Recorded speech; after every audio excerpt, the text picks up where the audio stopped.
এক গ্রামে এক বৃদ্ধ বাস করতেন, যার মেজাজ ছিল বেশ খিটখিটে। তার প্রতিবেশী এক যুবক ছিল অত্যন্ত ধৈর্যশীল এবং পরোপকারী।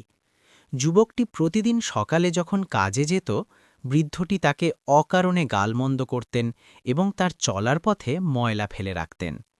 যুবকটি কখনো রেগে যেত না। সে মুচকি হেসে ময়লাগুলো পরিষ্কার করে নিজের পথে চলে যেত।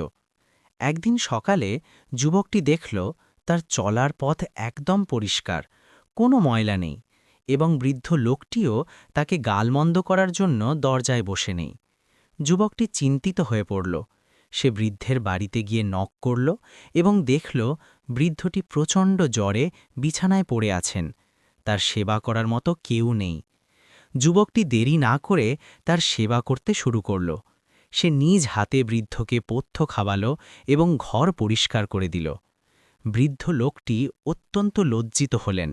তিনি অশ্রুসিক্ত চোখে বললেন, বাপু, আমি দিনের পর দিন তোমার সাথে খারাপ ব্যবহার করেছি, আর তুমি আমার বিপদে পাশে দাঁড়ালে কেন? যুবকটি শান্ত স্বরে উত্তর দিল, আমাদের নবী সাল্লাল্লাহু আলাইহি ওয়াসাল্লাম শিখিয়েছেন যে কেউ আমাদের সাথে অন্যায় করলেও আমরা যেন তার প্রতি দয়া দেখাই।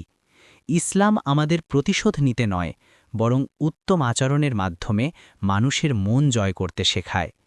বৃদ্ধ লোকটি সেদিন থেকেই নিজের ভুল বুঝতে পারলেন এবং তার স্বভাব বদলে ফেললেন। গল্পের শিক্ষা: রাগের বদলে ধৈর্য এবং ঘৃণার বদলে ভালোবাসা দিয়ে মানুষের হৃদয় জয় করা যায়। ইসলাম কেবল ইবাদতের নাম নয়, বরং অন্যের সাথে উত্তম আচরণেরও নাম।